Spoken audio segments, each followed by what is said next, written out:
તો એ જોયું મહારાષ્ટ્રની અંદર તોની જે ફર્નાન્ડીસ સરકાર ખરી ને તોના ભાજપના 3 પક્ષો ભેગા મળી અને તો સરકાર રચી છે. એમાં ફર્નાન્ડીસ ખરા ને જેના મુખ્યમંત્રી એમને જોગવાઈ કરી બજેટમાં કે ભાઈ 2 લાખ સુધીનું ધિરાણ જે તે દરેક ખેડૂતો માફ કરવાનું અને 50,000 રૂપિયાની જે રેગ્યુલર એમને ફાયદો કરાવવાનો. એટલે કહેવાનો મતલબ એવું છે કે તો 3 પક્ષો ભેગા મળીને સરકાર રચી જેમ તેમ કરીને આવ્યા બધા. અને હવે આગળ આપણે છેલ્લા 30 વર્ષથી અમને લાય કરીએ તો આપણો અમુક ખેડૂતો અમુક જોતા નહીં. કોઈક થોડું લોલીપોપ પાલીને કોઈક થોડો ફાયદો કરાવે એટલે આપણે મન વળી બેસી જઈએ છીએ. મફળીમાં અમે બહુ પાડી ગયેલા ભાઈ અમારું ધિરાણ માફ કરો કરીને પાછું નવો તુક્કો લાવે 15,000 કરોડ રૂપિયા કેમ ફાળવ્યા તાણ અમારા મજૂરોના પૈસા મોડ આવ્યા. બરાબર. એટલે હું પોતે એક ભાજપનો કાર્યકર્તા છું, ભાજપનો મત ચાલુ છું વર્ષોથી. બરાબર. અને બધા હાલતા જ હોય ને કે 150 160ની સીટો આવું નહીં તમારી જો પબ્લિક મત ના ચાલતી હોય તો ગમણો નહીં તો. એટલે કહેવાનો મતલબ એવું છે કે તમારે અમારી બાબતો સાંભળવું પડે. માનો કે નહીં અમારા ખેડૂતોની રેલીઓ કાઢતા હોય અમે રેલીઓમાં શું થાય છે કે રેલીઓ કાઢવાની આગળ આવે કોઈ કોંગ્રેસવાળો નેતા આવે એટલે ખેડૂતોના મનમાં કે બિચારા આગેવાન છે હેડવા દે અને વહેણાવે એટલે તમે શું બેનર લગાવો ભાઈ આ તો કોંગ્રેસવાળા રેલી છે ખેડૂતોનો વાંધો નહીં.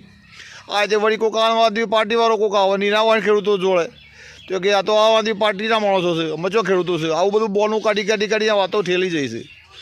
એટલે અમે ખેડૂતોએ આ વખતે એવો નિર્ણય કર્યો કે ભાઈ આપણે કોઈ રેલી બેલી આ બધા નેતાઓના પાછળ નહીં પડવાનું ગમે પક્ષનો આવે આપણે સીધા જ મુખ્યમંત્રી શ્રી અને આપણે જે તે એરિયાના આપણા જે ધારાસભ્યો એમને વાત કરવાની કે ભાઈ તમે અમારી માગણી છે ખેડૂત તરીકે અને અમારે ધિરાણ તમારી જો બધી તાકાત ના હોય ને માફ કરીને તો અડધું કરો તો શું છે કે અને નકા શું છે કે અમારી તાલુકાની વિધાનસભાની ચૂંટણી આવશે એપ્રિલમાં મેમાં એટલે પાછું શું થાય પબ્લિક પર કંટાળી મત ના હાલે યાર.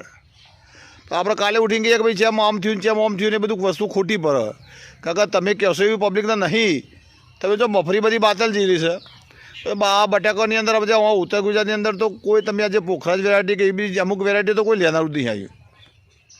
અને કંપનીવાળા બટાકા લીધા એમાં જેટલા બિચારા તમે જોતા છો કે એટલા ખેડૂતો રડે છે. કંપનીવાળા અમુક નાટક કરીને બટાકા નહીં લેતા.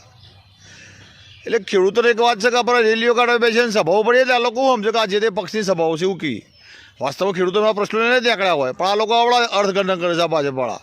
હું પોતે ભાજપનો જ બતાવું છું ખુલ્લા કહું છું ને પણ આ તમારું એક જ વાતો થાય 30 વર્ષથી યાર મત હાલતા હોય તો આપણી વાત ના આપણે ખોટું કહેવાય એમ.